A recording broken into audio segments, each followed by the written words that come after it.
Blog Talk Radio. Good evening and welcome to Golden Frequency Radio.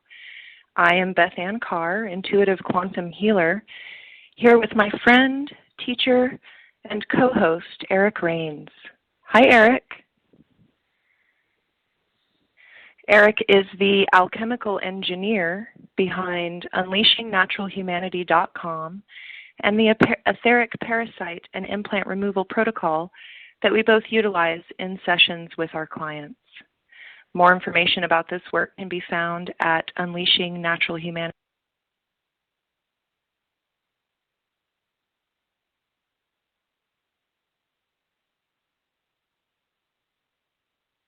Well, my goodness, I apologize, having some technical difficulties here. Good evening and welcome to Golden Frequency Radio. I am Beth Ann Carr, intuitive quantum healer, here with my friend, teacher, and co-host, Eric Rains. Hi, Eric. Oh, well, he's not quite with us yet. Eric is the alchemical engineer behind UnleashingNaturalHumanity.com and the etheric parasite and implant removal protocol that we both utilize in sessions with our clients. More information about this work can be found at UnleashingNaturalHumanity.com, as well as the Facebook page, Unleashing Natural Humanity. I would like to extend a special thank you to Ariadne Sassafras of SassMavenDigitalMedia.com for making this show possible with her digital expertise. I would also like to thank our chat room moderator for this evening, Dylan Ross. Please feel free to post questions there, and we will do our best to answer them. Also, a great big thank you to our audience, those listening live and those listening later to the archived recording. Let's all take a moment now to set our intention for tonight's show as being in alignment with the highest good for all, providing support and answers to those in need. Tonight's discussion is about the shadow aspect of self and how to alchemically transmute it. Through going into the heart of darkness and facing the traumas, patterns, and programs head-on, with the intention to take responsibility for healing and reprogramming ourselves, we are able to fully integrate the shadow to dispel the war and division within. Transmutation of the shadow is foundational preparation for the work of bringing an end to the parasitic construct running amok on our planet. Ending the war within is a salient step to ending the war without. Also, we will be taking calls the last 30 minutes of the show. And it looks like we're still having some trouble connecting with Eric. And I do apologize. Please stand by just one moment.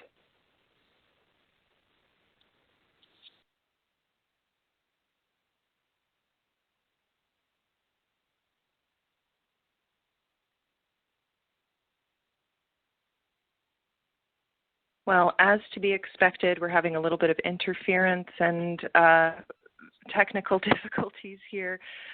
Hopefully we will get it together. Eric is having trouble calling in, and so I'm just going to wait for him to try to manage that. Looks like Blog Talk Radio is having some difficulty with connecting through Skype, and so we're all just sort of trying to work out how to call in here. I'm going to be silent for just a moment as I send Eric one more number that he can try.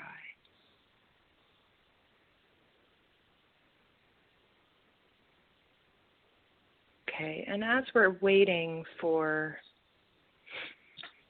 Eric to call in here,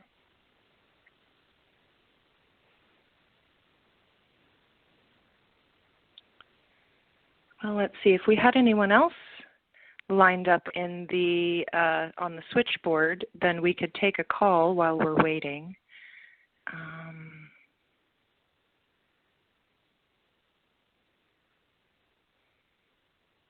Again, I do apologize. So this is our first official show. We had a beta test show last week where we were hoping to be able to iron out all of these technical difficulties and kinks in broadcasting, but we're going to roll with it. Oh, good. Here we go. Let's see. Hi, Eric. Are you there? Yeah, I'm here. How are you doing? I'm doing really well. That's okay. A few minor technical difficulties in the first, couple of minutes of the show, but we're doing really well. Aside from that, I'm sure that since you weren't on the line, you weren't able to hear my introduction. And I just went through a basic introduction about what it is that we're going to be talking about tonight. And I would like to maybe get into some definitions for the listening audience, because I know these big words, words like shadow and alchemy and transmutation can, they're kind of umbrella terms to some extent. And so I think that people can find those somewhat confusing. But I would like to before I go into definitions, I'd like to give you an opportunity to just sort of introduce yourself a little bit, or introduce the topic for tonight, transmuting the shadow, from your own perspective. Definitely. Okay, so alchemical transmutation of the shadow. Let's break this down here. So alchemical transmutation, that's the process of turning something into another type of a substance. Like when we think of alchemy, we think about the old alchemists in the past trying to figure out ways to turn lead into gold. Pretty much that's what we're doing here, but we're doing it on an emotional and an energetic level here. We're taking things that are dark and heavy, and we're turning it into bright and airy, and it's a complete reversal of the polarity. That's the alchemical transmutation right there. The internal shadow work that we're doing, this is the world, it just everybody has got a lot of inner demons inside of them. There's a lot of stuff that we have to deal with on multiple levels. This right here is going and diving into the emotional work, the shadow work inside of people. So say, for instance, that you have a person who is constantly in a negative thought frame, that they're always thinking about things on a negative perspective, things that are always bad that's happening to them. They never really look for the good in the life. It's the world conspiring against them, and this is the transmutation that we're talking about. We're talking about the darkness inside of the human soul. We're talking about the energetic causes that happen to manifest these types of things, and how to actually alchemically transmute them inside of yourself. Right. Yeah, so let's, and I actually did jot down, I kind of took some notes in order to define these terms. So I think I'll just go through some of those notes, those defining terms, and then we can really sort of launch into the discussion. Because, like I said, the terms themselves can be fundamentally confusing, and I actually remember sort of early on in my process really needing to look these terms up and read various definitions of the terms. So what is the shadow self? The term was coined by psychiatrist Carl Jung as the unknown dark side of our personality, perceived as dark both because it tends to be identified predominantly as the primitive, negative, socially unvalued emotions and impulses, such as selfishness, greed, weakness, envy, anger, rage, whatever we deem evil, inferior, or unacceptable, and deny within ourselves. And according to a Jungian analyst by the name of Daniela Jaff, I believe is how you pronounce her last name, the shadow is the sum of all personal and collective psychic elements which, because of their incompatibility with the chosen conscious attitude, are denied expression in life. So these are the aspects of ourselves that we tend to lock in the room of shame deep within ourselves in the hope that this will destroy them, which is where they exist in the trauma and pain ruts, generally sort of seeming to sabotage us in various ways as they seek healing and integration, which is, this really gets into the sort of duality aspect of having a light and a dark side. And then as you described alchemy, in the dictionary, it's the precursor to chemistry, most notably transforming lead into gold. And in a broader term, it's the transmutation of something without value into something with value.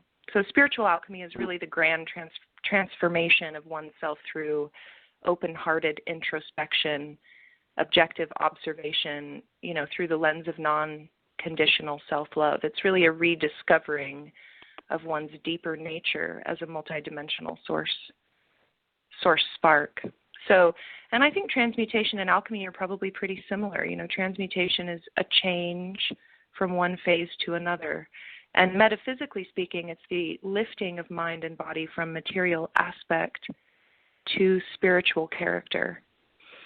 And when you and I were discussing, the topic for this show tonight, it's interesting. We decided it, I think, a couple weeks ago, but really this idea of the shadow alchemy has really come into the forefront because it's essentially the war within, isn't it? We perceive the war without, and from the perspective of the work that we do with the etheric parasite and implant removal, it seems to be really apparent to me that if we really seek to change the world outside of us, it has to begin within. And so exactly. ending that war within, ending the war within ourselves with what we perceive to be,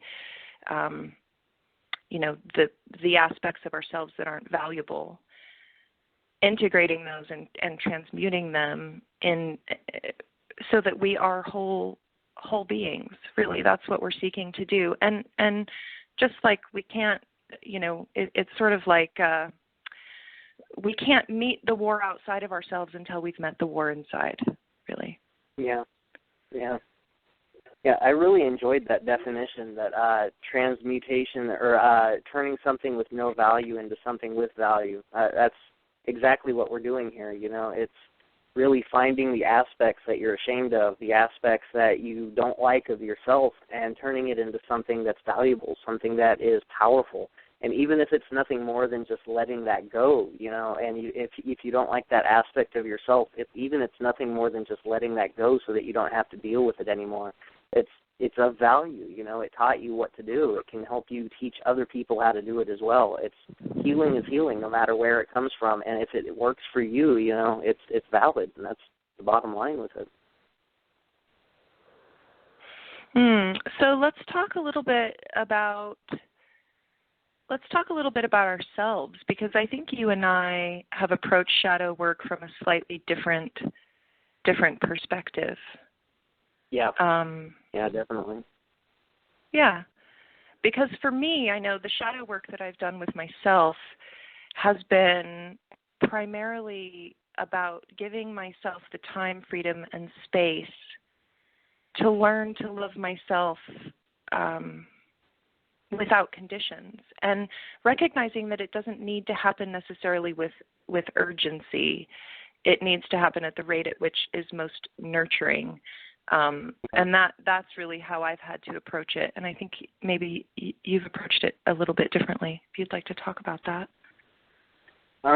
Well, yeah, definitely.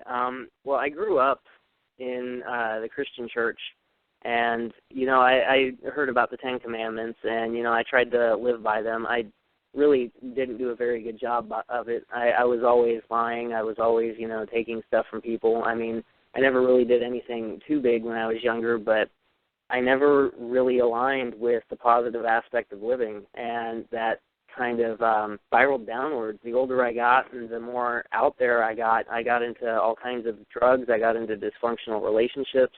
I got into, all kinds of really dark stuff. And it all came to a head like actually it was Bashar. It was Daryl Anka. He channels a being named Bashar, and he teaches all kinds of interesting stuff.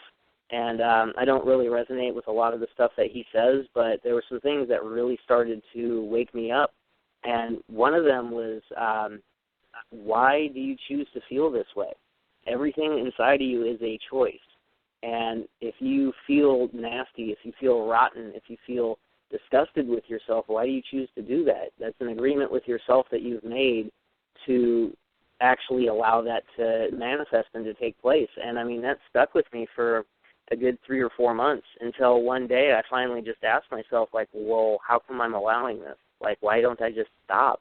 You know, I don't want to feel this way. Nobody wants to feel like this. Nobody wants to feel nasty. Nobody wants to feel dark. And people who say that they do, they're just really kind of lying to themselves. They're afraid to accept the fact that they want to be happy, you know. And I was one of those people. And so it was as simple to me as making a decision. I simply stopped feeling that way. I said, why am I doing this to myself? I'm making a prison of my own making, and I'm here behind these bars yelling that I'm in prison and it's everybody else's fault. Why don't I just stop? And so that was actually the day when everything started for me, and I would dive into these negative emotions, and I would sit there and I would really, truly feel them. I wouldn't hide from them anymore. And I would just sit there in this anger. I would sit there in this depression. I would sit there in this jealousy and really just let it run its course. And I would sit there and turn an internal eye inside, and I would watch what it would do. I would watch how it would make me react. I would watch how it would make me think and feel. And I would just start cutting it off, cutting pieces off that I didn't want anymore. So, like, whenever I would feel like the uncontrollable anger start to rise up, I would just sit there and I would definitely make sure that I wouldn't do anything to hurt anybody, but I would be angry, and I wouldn't try to hide from it, and I would watch as it smoldered inside of me, and then I would just stop. I told myself, no, that's not what I want anymore. I want to be happy. And just those simple decisions inside of yourself, you're literally telling your body what you want it to do, and you can start rewiring everything. Neuroplasticity is an amazing thing. And if there's something that you want to do, let me explain neuroplasticity real quick. So the way the brain operates is everything is wired neurologically, and we have pathways inside of our brain that are habits, I guess you could say.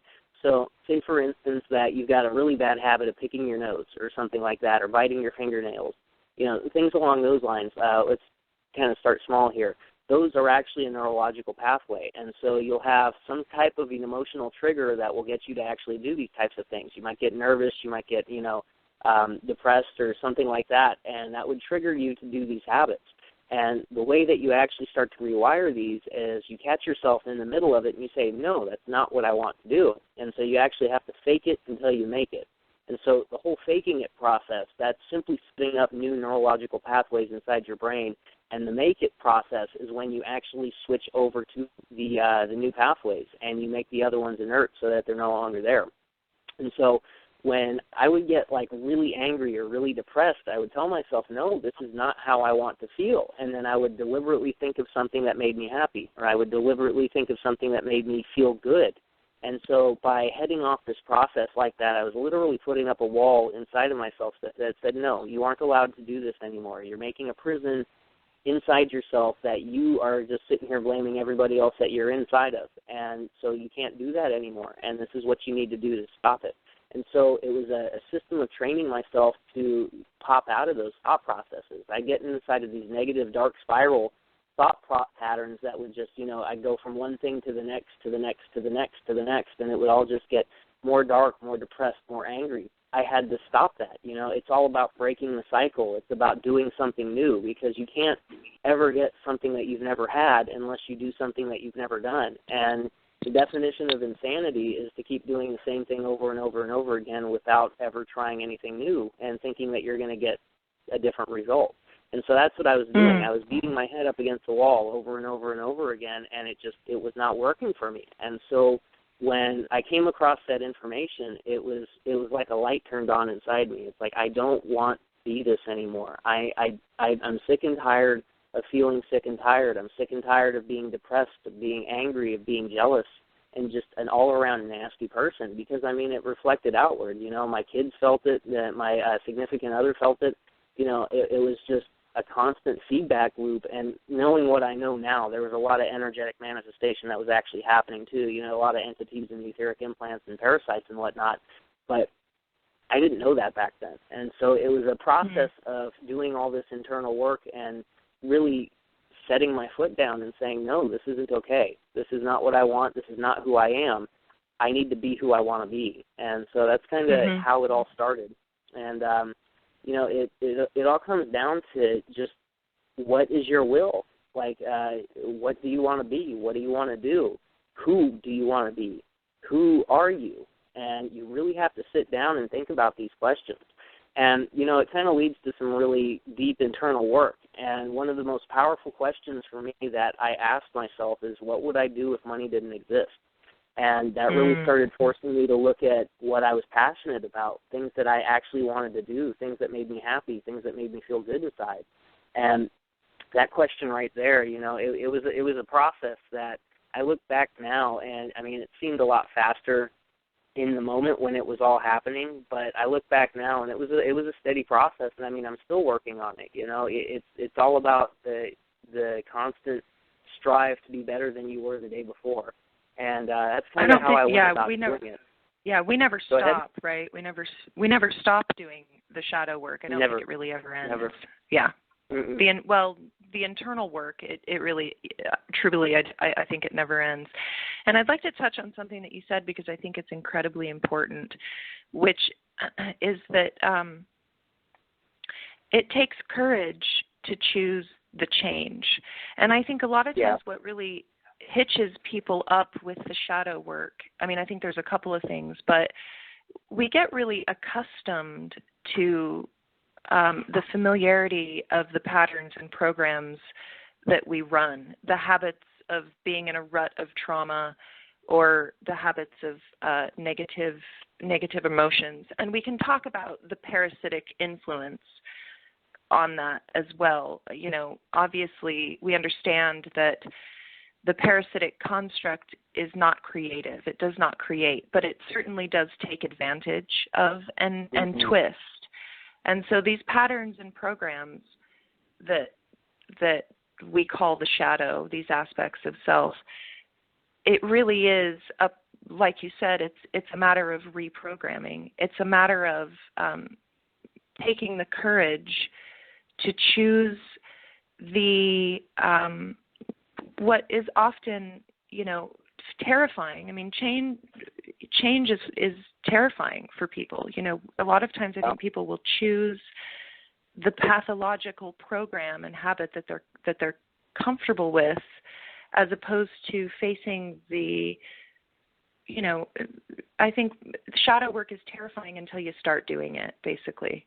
Yeah. And once you begin to do the shadow work, the payoff is so valuable that you don't ever want to stop doing the shadow work. It really changes you. It's a transmutation from the inside out. And I wanted to ask you, because I know a huge part of my shadow work has been kind of a loving, sort of, there's a component for me of honoring the shadow when I do the shadow work, because it's in my experience, really what the shadow is asking for is healing and integration. It's asking to be honored. And I know that when I work with clients and I do shadow work, I do a lot of imagery. And one of the images that I really love to use is the idea of the room of shame. Interesting. Go ahead and explain that one to me. I've never heard that before. Well, just that there's, it's that there's a room inside of us without windows, with a dirty, sort of like a dirty mattress on the floor, a pillow with no pillowcase, and these aspects of ourselves we put in this room, and we say, and it's really, I think it's because we don't really know what to do. We want to get rid of the shadow aspect, and so we sort of, it's that feeling of like wanting to destroy it. But really, if you can be willing to open the door to the window or to the room of shame, really, and invite those aspects out of that room to sit at your table and to tell you what it is that they not only need, but what they have to offer. Because I think the shadow, just like anything else, we have, when we're faced with something difficult, we have two options. We can be in victimhood and we can be in the trauma of it, or we can see it as an opportunity to heal and to grow and remember and try to be more whole. And when we meet the aspects of ourselves that are the shadow aspect, that we, it's scary. It's hard to know exactly what's in that room of shame, especially if you've never opened the door and looked. And I think a lot of people think there's something monstrous in there. There's something absolutely horrible and monstrous. And when you open the door and invite those aspects out, they're really just in an immense amount of pain. And what they're asking for is to be integrated. And when you shove those aspects into the room of shame, they are scheming to sabotage from inside of that room. If you invite them out and you give them a voice, they're no longer scheming. They are in the light of day and can be embraced and healed. Yeah, exactly. There's we can pull out something really, really big, let's say, for instance, somebody who's been raped, this is something that is incredibly shameful to them. And true healing cannot actually happen until they start bringing it out and talking about it. I know a couple people that this has actually happened to them, and they use it as a source of empowerment now. Instead of something that they have to hide inside of their dirty room of shame, they bring it out, they talk about it, they talk about the feelings of being a victim, they talk about how it made them feel when these things happen, and how much more powerful they are now because they can understand these aspects inside of them and really integrate it in. Because it's not an easy thing to do something like that. And I mean, that's a really big example right there. I mean, you can talk about anything, like you're ashamed of when you were 10 years old, you stole something from your friend, and, that's something that you never really wanted to let them know. And you can, if you're lifelong friends, you still kind of think about that every once in a while, And it's something along those lines that you have to bring those things out, because if you don't bring them out, like you said, they're constantly trying to sabotage their way out, because that's all that's going to happen. Unless you deal with these issues, unless you deal with this shadow side, it's going to constantly keep on popping up until it's finally integrated. And, there's really no other way around it. You can stuff it down as much as you want, but it's going to keep coming back up until you heal it. And it tends to come back up with more and more and more force. It sort of reminds me, it reminds me of when we refuse to listen to the body when it's asking for something. It will whisper and nudge, and then it will get more and more aggressive until finally it says, okay, fine, we'll get the flu, and you'll be in bed for 3 days. And that's, if we have to get that serious with forcing you to rest if you're not going to listen, then that's what we'll do. And the shadow really does the same thing. I mean, it's not going to stop sabotaging until it's healed and integrated. It just isn't. And, we can really talk about that in terms of, as above, so below, and the microcosm versus the macrocosm. And we're also, when we talk about the shadow aspect of self of the individual, we can also expand that to the shadow aspect of the collective, and how the parasitic construct really has taken advantage of that. Yeah. God, isn't that the truth? Yeah, I mean, really, that's what we're looking at all around us. That's really what we're seeing playing out, is the collective shadow aspect, just absolutely shouting at the top of its lungs to be transmuted. And that's what's happening individually. I haven't really spoken with you about what sort of what's been going on in the current events with your clients, but I often notice that there are general themes that people are dealing with, sort of everyone in an individual way, but you can see the themes. And I love it that we're doing this show tonight, because this transmuting the shadow is exactly what's coming up. As we've had this extreme uptick in cosmic the cosmic light, the vibration raising, we're really bottlenecked with at the shadow work. We have to, you can do all of the other daily protocols and try to avoid the shadow for as long as you can, but it will bottleneck you. And until you face that shadow, you can't move past it.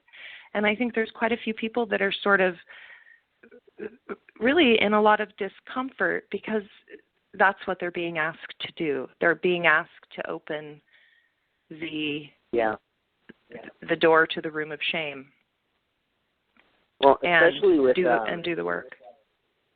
Well, especially with people who are doing the energetic work on that side and they're trying to ignore this. I mean, it's coming up more and more and more because you can do all the energy work in the world that you want, but unless you remove that fertile ground for these things to keep popping up inside of you, they're going to keep popping up inside of you. You have to really, they use negative emotions, negative traumas, things along those lines to start really tapping into people, and they'll bring them up regardless. They'll tap into that shadow side, and they will bring it up as artificially. In a natural system, the shadow is supposed to be able to teach us how to become better, how to become much more loving, much more close to the Christ consciousness.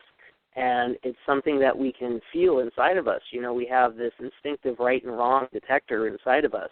And it's something that's supposed to be much easier than it is here in this place.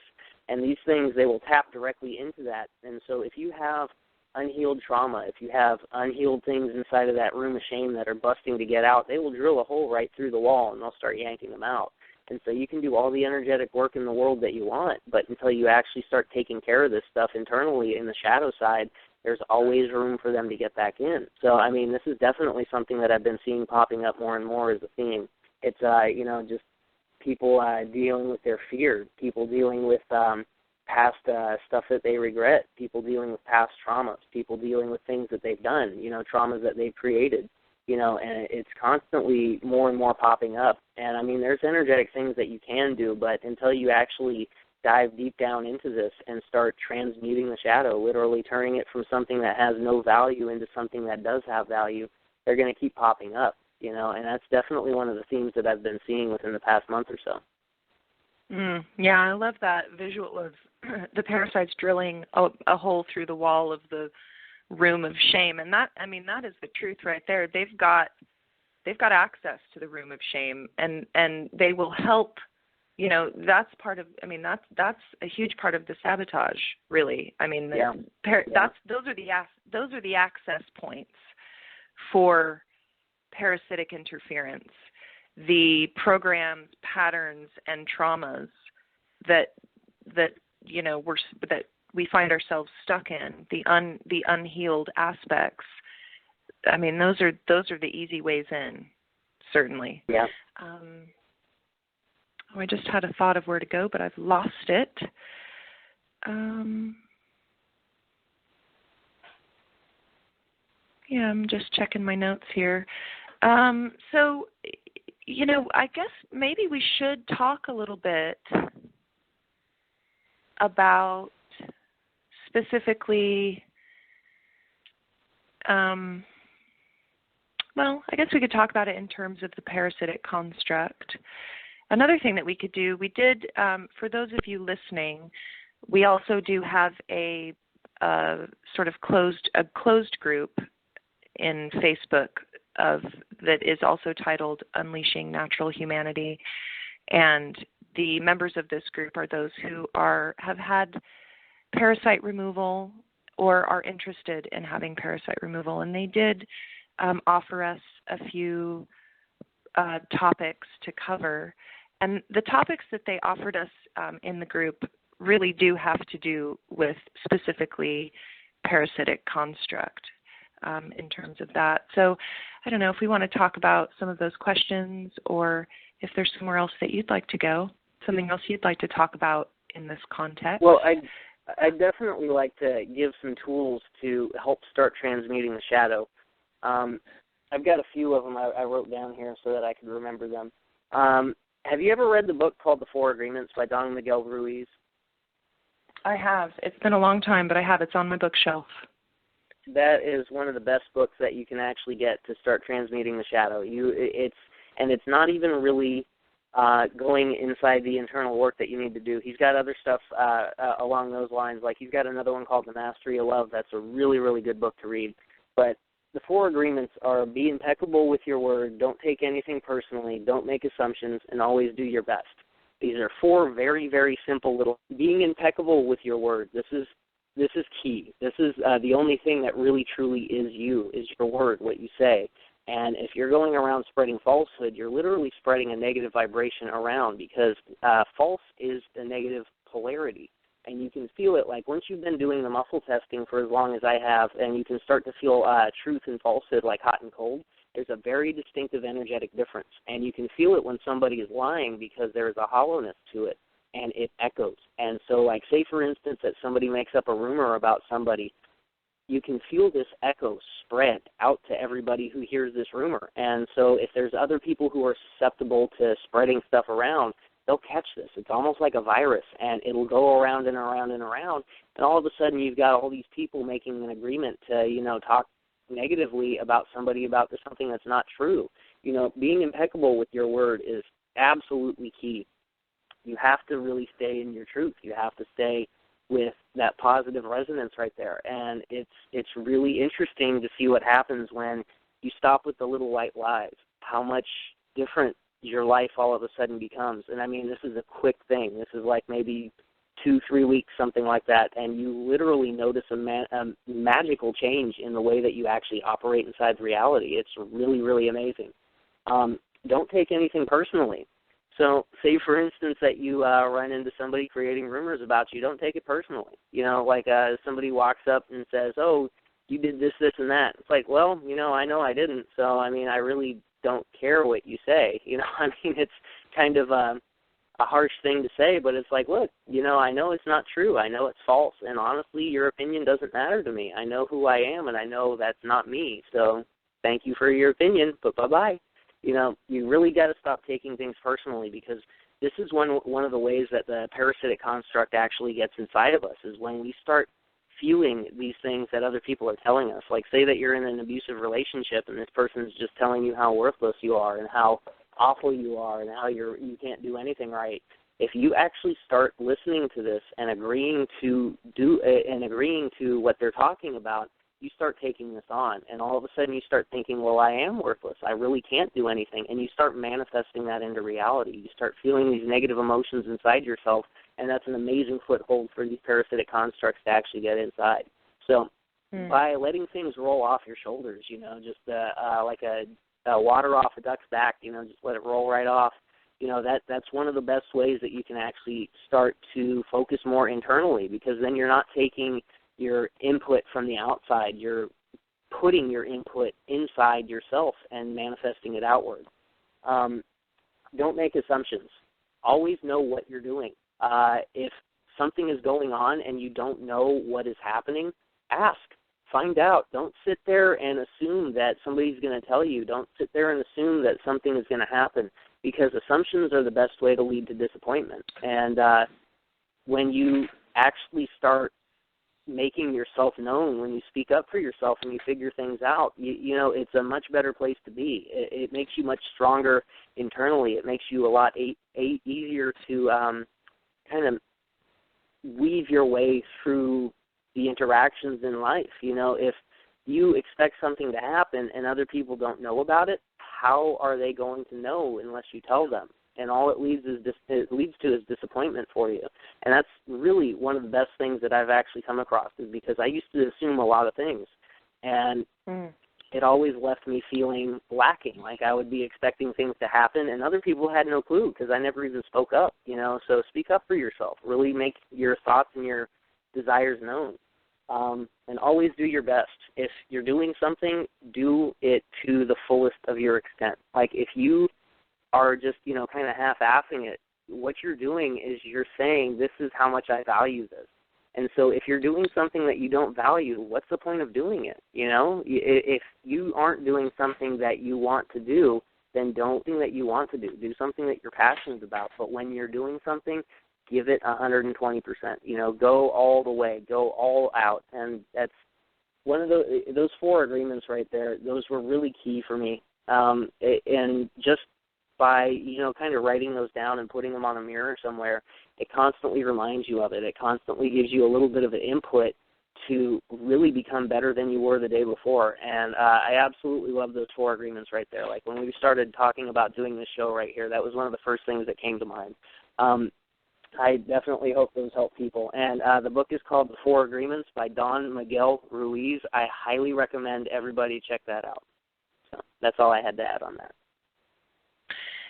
And I love that too. And something that came up as you were talking is that a lot of times the appropriate protocols or solutions are really simple. We have a tendency to want to make things really complicated and difficult. We have, people will have all these daily, things that we do. It doesn't need to be complicated. And I love it that you've brought up that book because it really simplifies things and makes it easier for people to get started. And really, it's getting started. That's what it is. It's getting the momentum going at the beginning, and it will carry. The momentum will carry you as you begin to do this work. And I would add even a couple of little things to that. Just trying a new response, quite simply, just trying, you've talked about being observational of the self, and that is just so huge. Just non-judgmental self-awareness. Start noticing, start observing yourself as you trigger and as you fall into an old program of response. Just observe it. And as you non-judgmentally observe, it becomes you get an objective perspective through that observation. When you're not living inside of the trigger, but you intentionally sort of move outside of it to observe, it gives you an opportunity to then create the possibility of a new response. And I know that's been really helpful for me, just trying something new as far as how I'm responding. And sometimes even the silliest change, just something so tiny and even silly, and humor helps, creates a really different outcome, basically.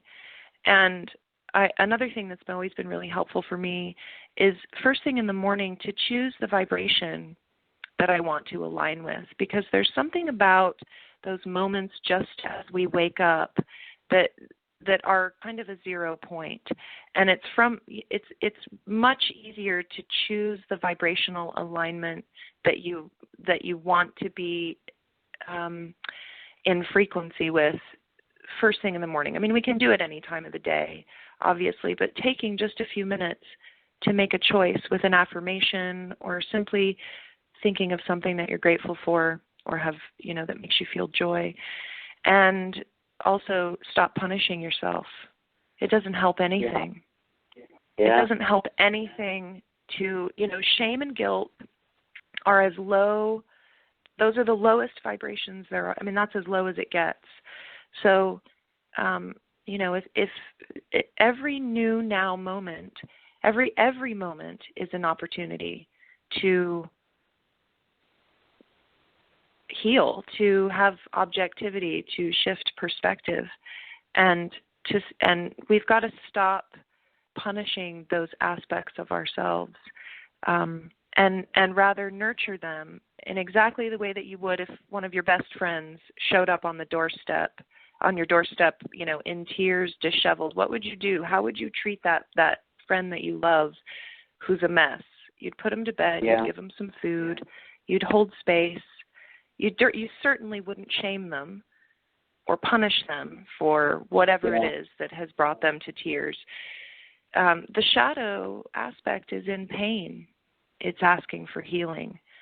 So self-punishment does not jive with a higher vibrational alignment. And I've recently started doing some toning work again. I used to do it, and I stopped. And even just simple things like toning or holding crystals, whatever calls to you. Everyone's got something that really resonates for them. That's kind of a simple go-to support, and it's a little different for everyone. So, connecting with your inner and higher self and listening to what calls as tools, what resonates as tools. And it should always be about the resonation for the individual. I mean, even what you and I are talking about tonight, there might be somebody who's like, I don't, some of the things we say might not resonate. And if it doesn't resonate with you, then it's not for you. Put it aside and move on to the thing that does, because that's the intuition. That's the heart speaking. Exactly.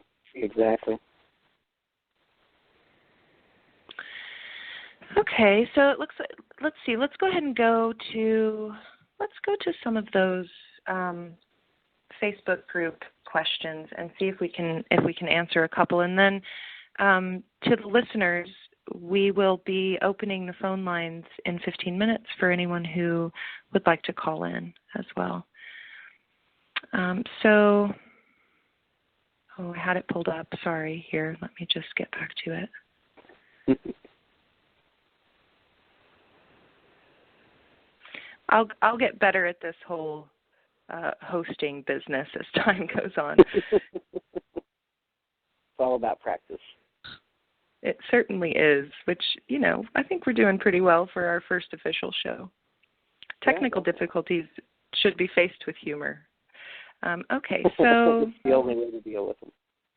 Really, it really is. Okay, so Alyssa from the group has a question. And she's asking, what can we do for a person that we know has an attachment, and by that I believe she means a parasitic attachment, but isn't interested in facing it? Is there anything that the aware person can do for that other person's higher self for transmutation in general? That's a tough one. I've ran into this myself. The only thing that you can really do, if you know how to remove entities, entities are fair game. You don't ever want to work inside of a person, but anything connected to them that's outside of the body, those are all fair game. So if you feel something like that and you can remove it, by all means do it. The only other thing that I can really think of is you just have to shine. You have to shine as bright as you can, and you might drop a few hints about some things, and people might tell you that they think you're crazy and they want nothing to do with it. That's fine. They obviously don't resonate with it. They're not ready for it right then. But you can't discount the value of planting a seed, because there's no telling when that seed is going to just bloom into fruition. It might even be overnight. And the thing about it is, we can't beat a dead horse. We have to move on. We have to just lead by example. And when we actually turn on the light inside of us and we shine it as bright as we possibly can, and we meet every situation in a loving, compassionate manner, it shows. It resonates with people. They might not want to really agree with it, and they might try to, fight internally saying, like they don't want anything to do with it. But it resonates with everybody. And that's the only thing that you can really do for people like that, because, think about it. How long ago was it before you woke up? And you might not have. I take these things out of people now. And 5 years ago, I would have called you crazy if you told me about this. And so, it's all about the line of progression. And everybody is waking up on this planet, and we have to hold space for them and allow them to do that, because you can't force anybody to drink the water. You have to let them drink it themselves, and that's really the only thing that I've got. Hopefully you have something better.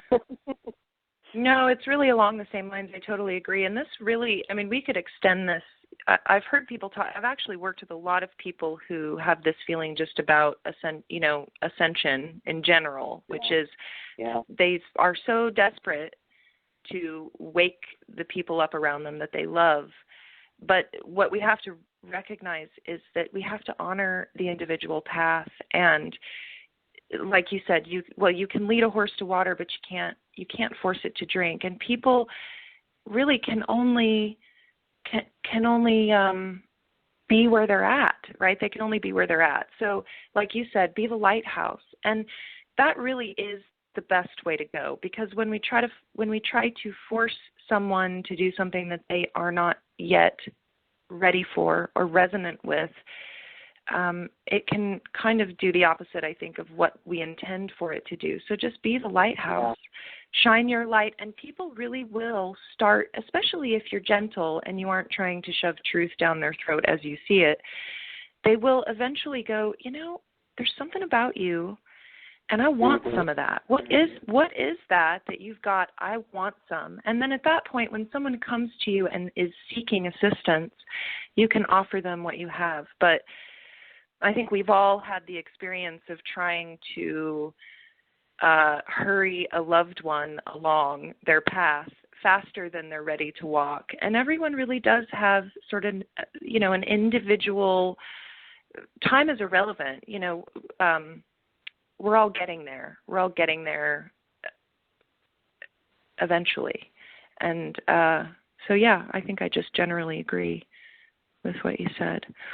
Let's see here. This might be a somewhat similar question, but I'm going to go ahead and read it. Lemurian Sparkle is asking how to transmute the shadow from a vulnerable subconscious mind which has been abused since it was in the womb. Well, and this is interesting too, because I think we didn't really cover this, but we come in, we have we're multidimensional beings who I don't think any of us really know the details about it, nor do we need to, but we definitely live other lives, and I think we do bring some of the things from other lives into our current incarnations for healing. And so it can begin from before the womb. And then continuing to read thereafter, the vibration has continued to attract abuse in the person's life in various guises: mental, emotional, and physical abuse, poverty, lack, etc. And then leads to a huge lack of confidence, lack of empowerment, low self-esteem, etc., and a vicious circle, which is difficult to shift due to unknown imprinting on either within the womb or possibly a past life. Okay, so they cover it. And so I think that what this is describing is the shadow.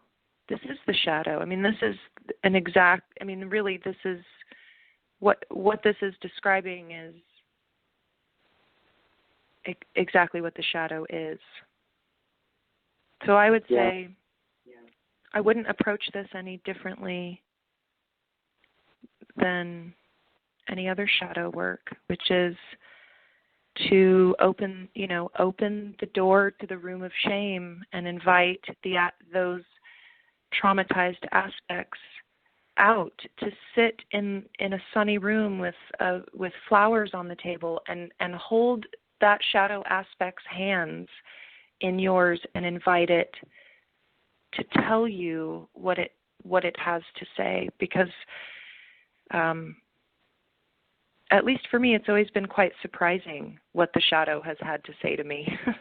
You expect, I think what we expect is something monstrous, but what we find is something generally sort of innocent and childlike that's really just seeking to be healed and integrated. Do you have anything to add to that? Well, it sounded like there was some external trauma going on as well. We can end up having attachments to people, like very parasitic, codependent relationships, and it could be, friends, family, loved ones. It really doesn't matter where we get these from, and they can turn into really degenerative relationships where there's a constant influx of negative energy going both directions. And Sierra, actually, she's a theta healer, the love of my life. And she has an amazing meditation for this that I started actually utilizing, and it's been phenomenal for me. It's been phenomenal for my clients. So what's going on with this whole meditation right here is you just kind of go and close your eyes and take a few deep breaths, and you imagine yourself in a field, trees, rocks, whatever you want. It really doesn't matter, just as long as you're in an open space. and then you see in front of you a construct, an energetic construct of the person that caused the trauma or the person that you're traumatizing. And you check out the actual connection in between you two. And most often it's right between heart space to heart space. And you can visualize this any way you want, like a line of energy, a rope. You know, it doesn't matter as long as you see it. And what you do is you turn on the gold light inside your chest, and you make it as bright as you can, and you start dissolving that connection from your chest out to them. And then you heal both aspects where you had that wound. And you tell them, I'm sorry, please forgive me, thank you, I love you. And even if you don't know where the trauma came from, you can make a shadow person. You can make like a clay figure of the trauma and what it represents and the connection that it has to you. And so you can actually separate yourself from that. You can heal yourself, you can heal the other people from those connections right there. And that whole ho'oponopono, I'm sorry, please forgive me, thank you, I love you, is one of the most powerful things that you can ever do.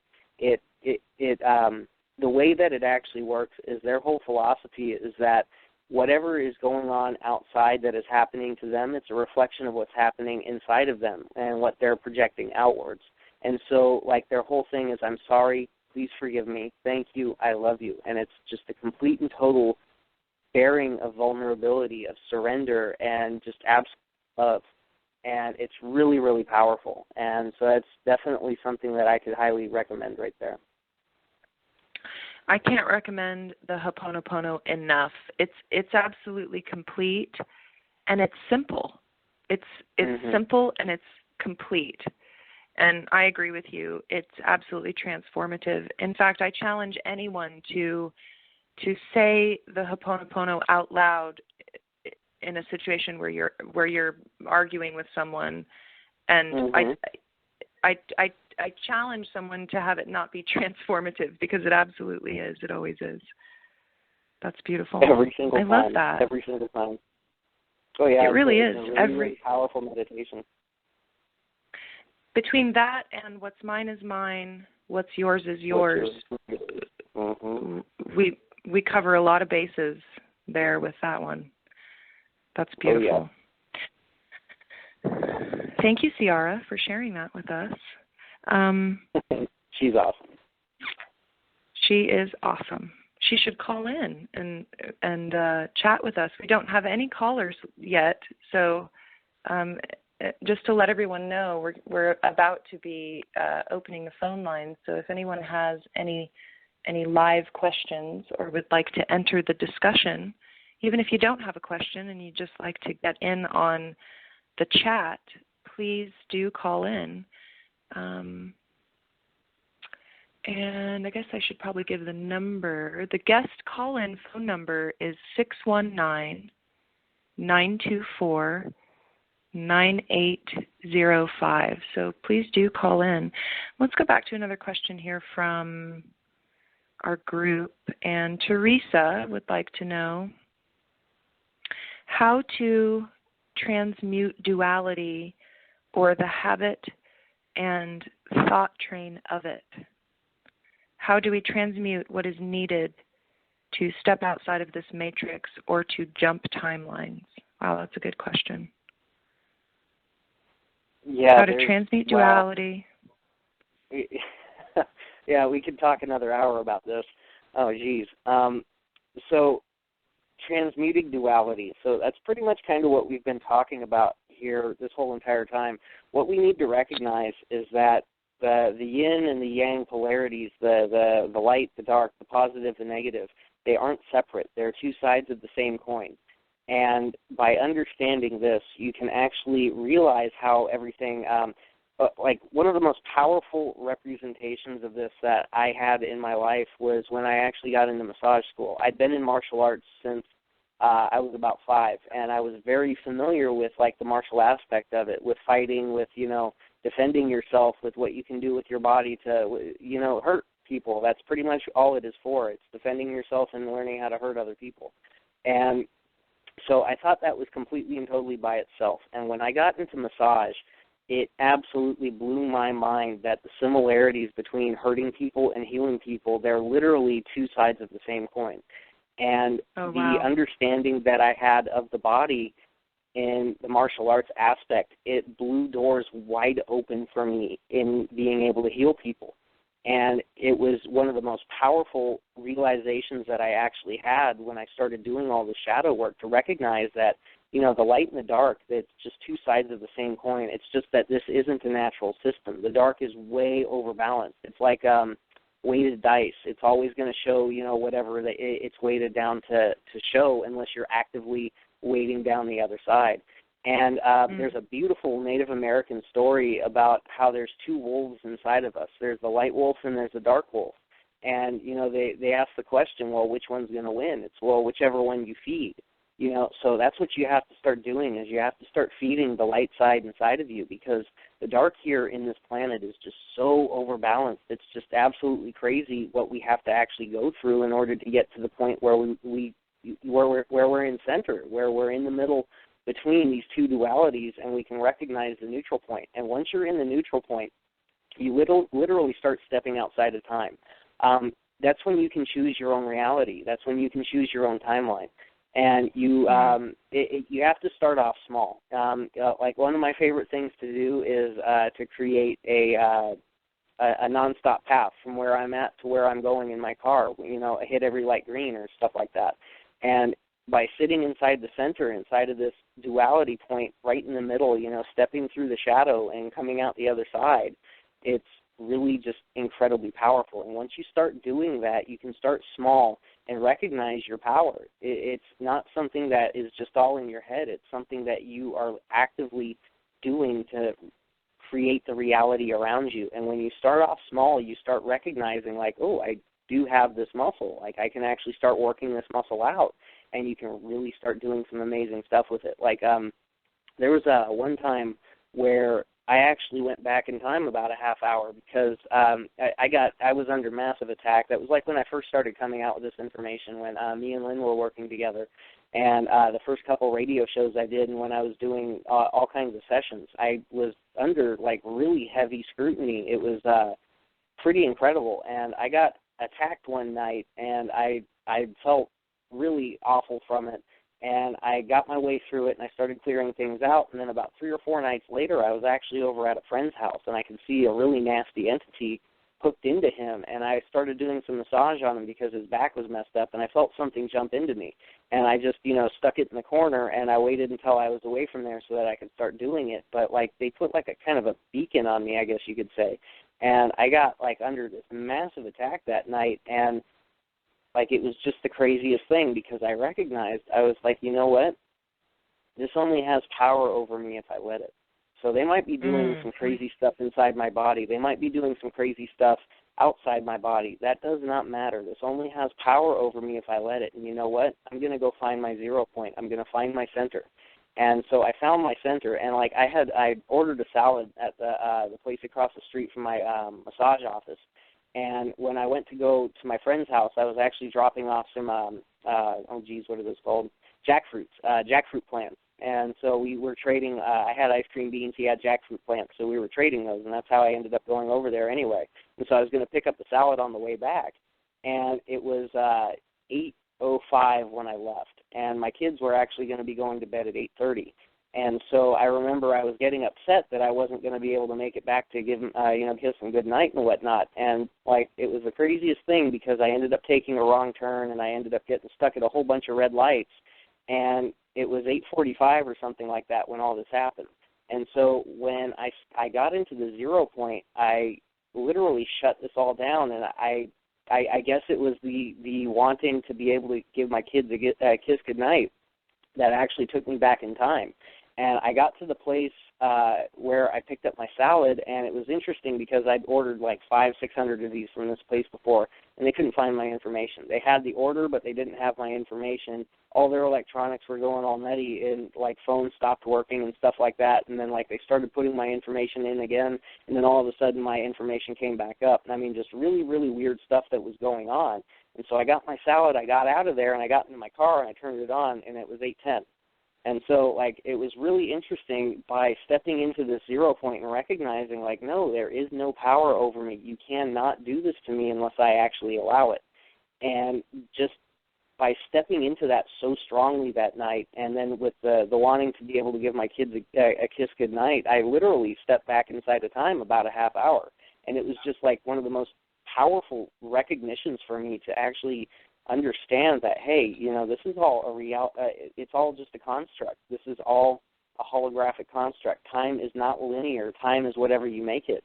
And ever since then, things have been very, very clear with the way that I actually interact with reality. I can put my will up against the reality construct around me, and I can push, and things move now. And it's as simple as actually just doing it, recognizing that we are strong enough to do this, and just doing it. It's one of those things, like what happens when you sneeze. You feel like a tickle, an itch, and then you sneeze. You don't think about it, you just do it. It's something that automatically happens. And until you actually put yourself into that situation to where you do it, you don't. You follow along with what's been told to you. So I hope that helps. Yeah, I mean, we are so powerful that the parasitic construct has had to set up multiple layers of who knows what with contingencies in order to keep us from recognizing what you just described. And every single individual is capable of reaching doing what you've just described.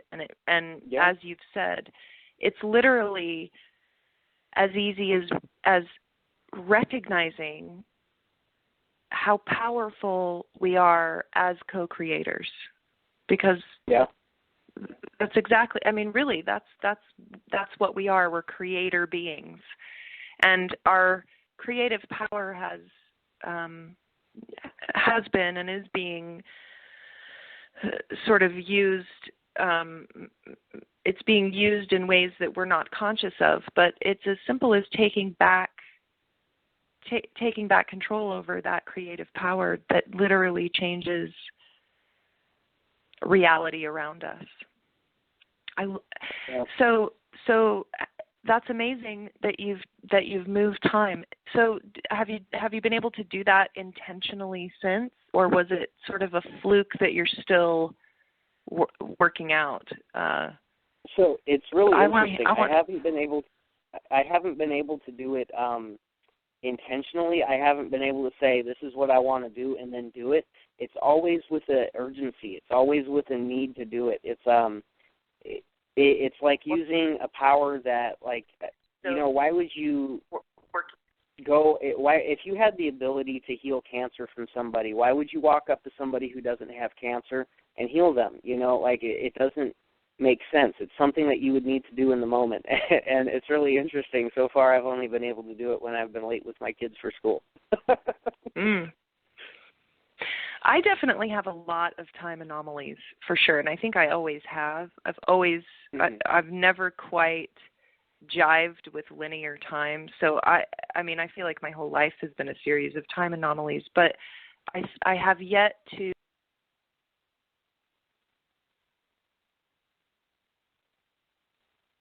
try to call in a few times.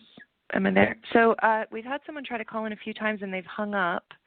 So caller with area code 111, if you call back in, we'll get you. Oh, there they are. Okay, I'm going to put them right on the air. Hi, you're on the air. What's your name? Hi, I'm Aubrey. Hi, Aubrey. Hi, Aubrey. Turn this computer off so I don't have double feedback. Is this Aubrey? Aubrey that we know? Aubrey, hi. Yeah. Yep. Aubrey Hart. Here I am. Oh, hi, Aubrey. Can you hear me How are you doing? I'm good. Welcome from Peru this evening. Yeah. The energy is great here. Always fantastic. Good. So tell us, do you have a question or something that you'd like to add to the discussion, Aubrey? No, I was kind of missing what you guys were just talking about because I was trying to call in. So I'm not exactly sure what page you're on at this moment, but I had a few notes that I wanted to just add in because what you're saying earlier was really resonating with a bunch of stuff that I'm going through. Yes, please. By all means, let us know. The first thing I wanted to mention, Eric, you talked about rape and like how that construct feels and stuff. And I just wanted to add in my perspective with that because I've actually experienced sexual assault before, and I'm pretty honest about it with people in my life, even random people that I meet. And being honest about it really takes people by surprise a lot of the time. And it's actually like a healing aspect to be able to talk about it, not only for me, but for other people, because I think it's something that happens with a lot of females and males, especially down here in Peru. I'm experiencing, realizing that there's a huge sexual violence continuum down here. So it's just something that a lot of people don't talk about, that kind of plagues us in general. So I think talking about those kinds of things that people don't feel like they have permission to feel is really important. I think by talking about it, by owning it, it gives other people permission to do the same thing and to feel okay with those experiences. Yeah. It's just so interesting how people are like, wow, you're actually talking about that? Like, good for you. And then that empowers me to do it some more, and it empowers like discussion about it, which is really what needs to be had in regards to sexual assault and these lower vibrational things. We just need to talk about them. I'm finding that language is really important, which leads me to what you said also about being impeccable with your words and being honest. I think that's really important with not only others, but yourself too. I'm finding that, and the way I do it, the way I personally do it is through writing. I'm finding that my writing is extremely, extremely powerful as I'm like looking through my journal here. I think writing is super overrated in our society, but it really shouldn't be. Today I put together this entire web of my shadow self. I was like sitting in class and I was completely bored in class, and I'm like, okay, I need to figure out what's going on with me here. I was like trying to find the root of my perfectionism. I ended up just putting together this whole web of different themes in my life because I was aware of the different themes, but I've never seen them all together in one big conglomeration. So I ended up, I'll have to send it to you in a message later because I'm really proud of it. But it's just like this whole different web of all these different themes, and now I have this beautiful picture of my shadow self, and I'm aware, like I can be aware of it when it pops up, and try and heal some of those things. And actually, the way I did it was, so I kind of have this telepathy with spiders. I keep finding spiders, and I'll wake up in the morning and it'll be like spider, and then I'll find a spider, and so I'm like, I hate spiders, so I'm like, okay, why are they coming around, you know? And so I ended up looking them up and what they meant, and I was guided to relate the spider to my shadow self, and how I was reacting to spiders is basically how I was reacting to my shadow self and all these emotions that were ugly, and I didn't want to look at them. So then I think, Beth, was it you that gave me that chart a while back that I sent you? Oh, yes. With the physical problem? Yeah, the website is Our Spiritual Nutrition for anyone who wants to go look that up, and it's got a really great chart that similar to Louise Hay's chart of metaphysical sort of correlations to issues. Basically, it's sort of similar to that. Yeah. Yeah. So I've been experiencing a bunch of things like hair loss, headaches, acne. I have like a skin picking problem, and that's the main thing that was bothering me. So I ended up writing all these different physical manifestations down that I could physically see in myself, and then writing down the spiritual or emotional, what am I trying to say? Correlation. Correlations between the two. And it ended up like they all pretty much come out the same in relation to my themes. I have lots of guilt, lots of shame, embarrassment, and I know where those things come from, but I don't know if it matters so much as I think Nicole told me the response to it and how I transmute them, which you guys were touching on. But then I ended up putting all those different themes together in a web, like following the spider pattern. And it turned out really beautiful, and I'm really proud of it. I'm still kind of working on what I'm going to do with it next, but I'm really finding that manifesting what I'm going through in writing is a really powerful way for me to heal and manifest things too. So I had one day where I was like, I'm going to learn my astrology chart. I don't understand why entities are attacking me. And I speak Spanish, so I really want to, my goal is to translate energy work into Spanish. And I was like, I don't have anyone to speak about this to in Spanish. Literally the next day I went to, found a place to go get my astrology chart done. I got attacked by entities outside of myself, which never had happened to me before. And I met a friend who is into metaphysical stuff to translate into Spanish. So I think really it's a way to concrete my healing. And yeah, I love the idea that you've made a diagram. So it gets it out of your head, sort of, and into, and it gives you a way to really substantially look and see where the connections are. And whether that's through drawing a diagram or writing, I think that's incredibly useful to get it outside of yourself, to put it in a place where you can, go away, come back and look. And I would imagine that over time you'll make many connections that, it'll continue to grow. I would imagine you'll see more and more as time goes on. I don't think that it just applies to writing either, too. I mean, I think that's why they say that art is so important, just creating things, because I think we came here to have a physical experience, no matter where we came from or, what we were doing or what we're doing in other places at this time. We're here right now to create. And so I really think that whether it's writing, photography, whatever, you can really make connections with your emotion, all this stuff that you're feeling. It really has to be funneled. We're required to funnel it through the physical, and so we really need an outlet in order to do those things, in order to observe ourselves. Yeah, definitely. I really can't overstate the power of writing.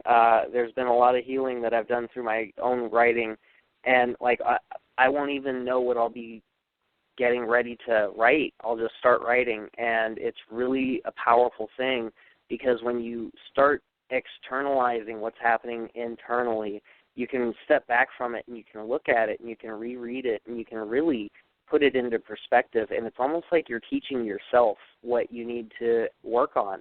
And it's truly a powerful thing to externalize it and actually put it down into something that you can go back and look at later, because when we start going through different things, when we're doing the shadow work, you can always go back and reread these things, and you can gain a different perspective from it, because you're not in the same place that you were when you wrote it, even just a week later. And it can constantly teach you how you react, how you see things, where the connections are, and it's absolutely incredibly powerful. I highly, highly recommend anybody who's got some internal stuff going on to just sit down with a piece of paper or sit down with a blank Word document and just start typing, start writing.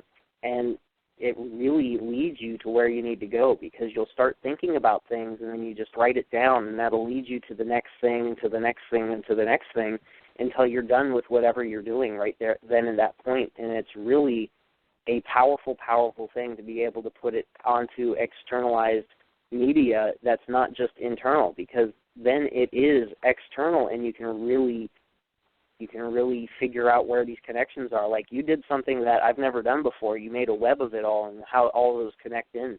And I actually think I'm going to try to do that. It sounds really, really transmutational to actually put it like that and see where all these connections line up together. That's beautiful. That's absolutely beautiful. I'm really I found a newfound love for spiders, I think. Spiders are amazing. They're superheroes. I've never understood why people didn't like spiders, especially little jumping spiders that are so interactive. They're so creepy. I end up with spiders all over in my house, because if it's cold outside, I won't put them out. So but I don't have any other bugs in my house as a result. Yeah, they're amazing. Superheroes. Yeah, Spiders are. I think something else you mentioned, Eric, was typing, and that's another thing that's been extremely important to me. I highly urge anyone who's listening to find some people that you resonate, or even what you were saying with the field meditation, that can really, letting go of some of those connections can really make space for other people that you resonate with to come in and connect with. I have friends that I've met in the group. I've never even met them, but I resonate with some of them better than like actual people that I've met in my real life. They've helped me piece together different things. Even today, I sent this web to like 3 or 4 different people, and every single person had something else to add and like some next stuff for the next step for me. And it just like all ends up connecting, and it's really beautiful because I can be like, oh, someone from Texas, or someone like Beth, and then I can talk to Eric, and then, you know, like I can talk to my friends in real life and like help them out too. And it just like ends up connecting. So if you can really find some people that you resonate with, or make space for these people in order to help you out, like it's really an organic collective process as well. Like I wouldn't recommend trying to do healing completely on your own, because it really is a collective process. You just have to figure out who you resonate with, and it doesn't matter if they're like a hemisphere away. I'm in Peru by myself, and I just met somebody who speaks about metaphysical stuff, but I've done the majority of my growth down here by myself, but not really by myself, because I've been talking to all these people, and talking to them on the internet is like, or through typing or whatever, it really just lets me see what I'm going through. Or even I'll respond to people in the group, and I'll be like, I'll step back from my response and be like, wow, where did you come up with that? Like my higher self really funnels itself through writing and communicating with other people. So I urge other people to try that, at least, like get over the fear of well, there's that. huge benefit in willingness to be vulnerable.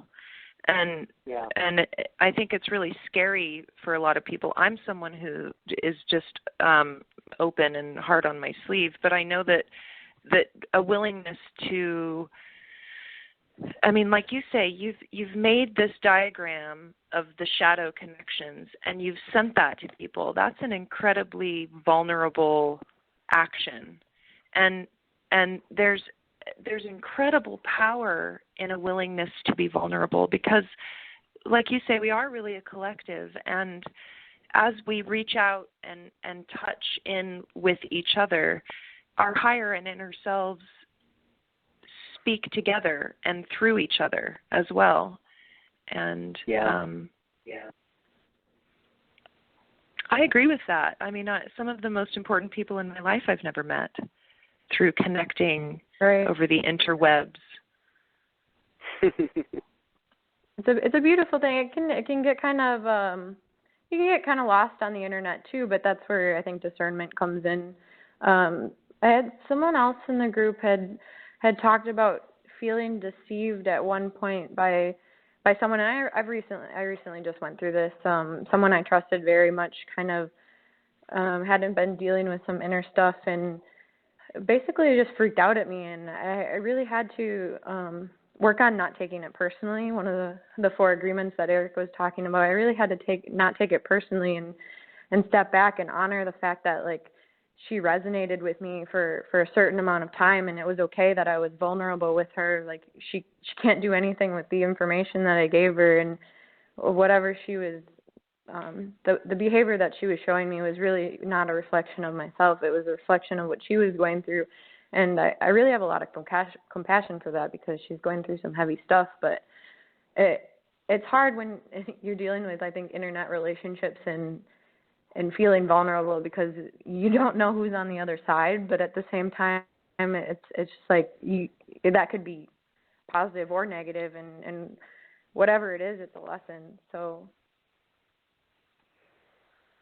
it's really interesting how much healing can be manifested when you're doing it with other people. I always liken everything back to massage. I really do.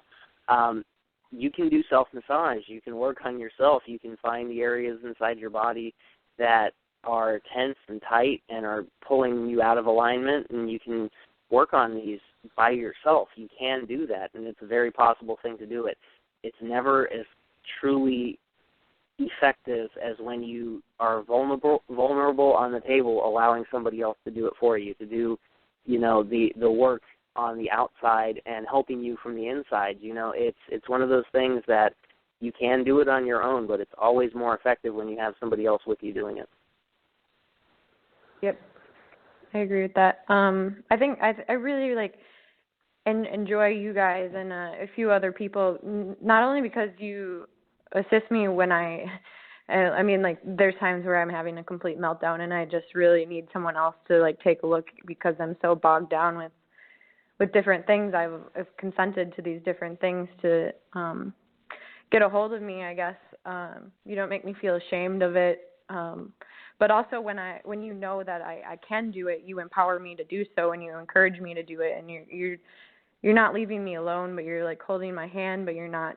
It's like driver's ed. You wouldn't drive the car for me, but you wouldn't let me crash either because you're also in the car. Yeah, exactly. I love that, and I so appreciate you, and I think that I just love listen. Yeah, you've some of the things that you say are just really straight from higher self, and it's beautiful. Mm-hmm. Yeah, you're awesome. I'm actually surprised it's coming up because I was kind of nervous. Let's see, that's Eric, all what about did you growth. say? Nervousness? You're stepping. What's that? Oh, no, go ahead. Go ahead. Well, that's all about the internal growth. You have to put yourself into a situation to where you have to do something that you're not comfortable with.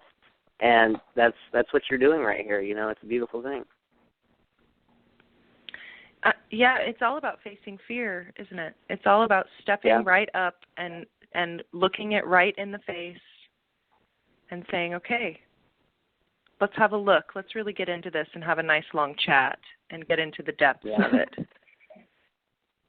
Yeah. Yeah, I really don't think true. I even thought about it when I was trying to call in. I was like, I just want to get on the phone, and then it wasn't working. And then when I got it, it started being nervous. But now I'm okay.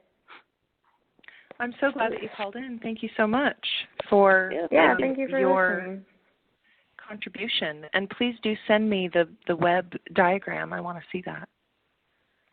Yeah, I might upload it to the group because I had to log in quick to Facebook and it reactivated my account. So I might just post it on the group for everyone to see and then deactivate again. Whatever makes you feel comfortable, my dear. Yeah, I'd love to see it though. Okay, well, we'll talk to you soon. I'm going to go ahead and hang up now. So we're coming down to a minute left in the show, and I just wanted to go ahead and talk a little bit about what our next week's show will be. So next Wednesday at this time, we are going to be discussing the energy body. So we'll be talking about the energy flow in the body through the meridians, the auric body, and how to transmit your own energy for healing purposes. And we will also be covering the 7-color chakra system and its natural evolution towards integration. And anything else that you'd like to add about that, Eric, just before we go off? And a quick thank you to everyone for listening tonight as well. No, I think you covered everything right there. Pretty much we'll get into it when we get on the show next week. Okay, perfect. And what fun. I've so enjoyed this. We're going to have a lot of fun with these weekly shows. And if anyone has any topics that they'd like to have discussed, please feel free to send us messages. And have a wonderful evening, everyone. Good night.